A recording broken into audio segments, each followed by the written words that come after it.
一个17岁的巴基斯坦人，一个挪威探险家，一个西藏僧侣和一个美国牧师有什么共同点？他们都获得过诺贝尔和平奖。作为世界最权威的奖项之一，诺贝尔和平奖被授予许多历史上最著名和最受尊敬历史中的国际人物和组织。为了了解这一切如何开始，我们需要回到19世纪。瑞典化学家 Alfred Nobel 在当时以发明炸药而闻名。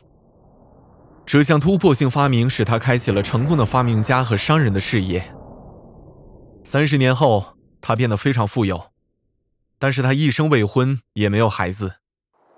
当他的遗嘱在他去世之后被打开，人们很惊讶地发现他的财产都被用在5个奖上：关于物理、化学、医学、文学、和平。这些奖表现了他对于科学终身的奉献和他对于文学的热爱。那和平呢？因为 Nobel 的名字和用于战争的发明紧紧联系，很多人认为 Nobel 是出于内疚而创造出和平奖，但是这只是猜测，他从未表达过这样的观点。他的发明也被用于建设性工作。相反的，许多历史学家将 Nobel 对和平产生兴趣的原因归结于他的数十年的友谊与通信。与奥地利和平主义者 Bertha von Suttner 之间，von Suttner 曾是国际和平运动的领导者之一。在1905年 Nobel 去世之后，她成为第一个获得诺贝尔和平奖的女性。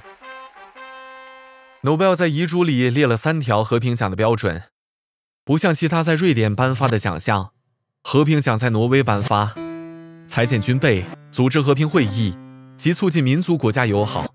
这些标准已经被扩展到包含其他促进和平的方面，比如人权和谈判。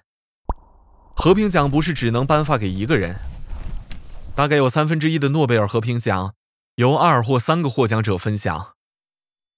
那么和平奖是如何提名的？根据诺贝尔基金会，一个有效的提名只能来自国民议会的成员、州政府或国际法庭。有资格的提名者还包括大学校长、社会科学、历史、哲学、法律、神学的教授和诺贝尔奖的前获得者。但是如果你想知道更多关于最近谁被提名的信息，你恐怕得非常耐心。所有关于提名的信息在50年内都是保密的。以 Martin Luther King Jr. 为例，我们事实上并不知道他被谁提名，直到2014年。他的提名者原来是曾得奖的公益服务委员会和瑞典协议的8名成员。个人或组织能被提名的次数并没有限制。事实上 ，Jane Addams， 公认的美国社会工作的创立者，被提名过91次，在他最终获得诺贝尔和平奖之前。和平奖的缺失也可以具有象征意义。1948年的诺贝尔和平奖并未颁发，在马哈特玛甘地去世后，这被理解为对伟人表达敬意的举动，也可以称为遗失的荣誉。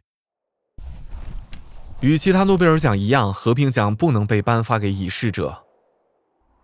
保密的选择工作持续几乎1年时间，由挪威诺贝尔委员会任命的5名成员执行，他们被禁止在挪威担任任何官方政治职务。他们的工作从大量的提名开始，近些年提名会超过300个。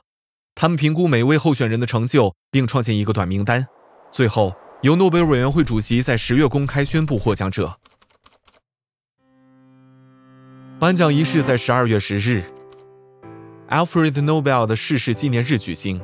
和平奖本身包括一枚金质奖章，上面有拉丁文题词 Pro Pace et Fraternitate Gentium， 翻译为为着和睦与手足情谊的人士，还包括诺贝尔和平奖证书和大量奖金。今年奖金达到800万瑞典克朗，约合100万美元。若有多位获奖者，则由多位获奖者平分。虽然获奖者可以任凭喜好地使用奖金，但有近些年，许多获奖者将它捐于人道主义和社会工作中。许多年来，诺贝尔和平奖主要被授予欧洲人和北美人士。但近年来，显著的改变正在发生，使得诺贝尔和平奖从未有过的国际化。23个组织和103个个人87位男性和16位女性，组成了历史上126位诺贝尔和平奖获得者。他们包括 Desmond Tutu， 因其在南非以非暴力运动反对种族隔离制度，推动禁止和清除地雷运动的 Jody Williams， 在尊重原住民的权利的基础上促进社会正义与和解的 Rigoberta Menchú，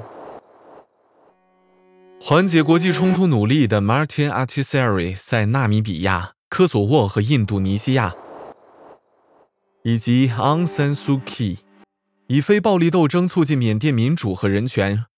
他们是一些激励着我们、挑战着我们的例子，以及以实际行动向我们展示通向和平的道路有很多。准备好继续学习了吗？观看这些视频来挑战你的想法，或了解更多你不知道的事情。订阅并保持好奇心。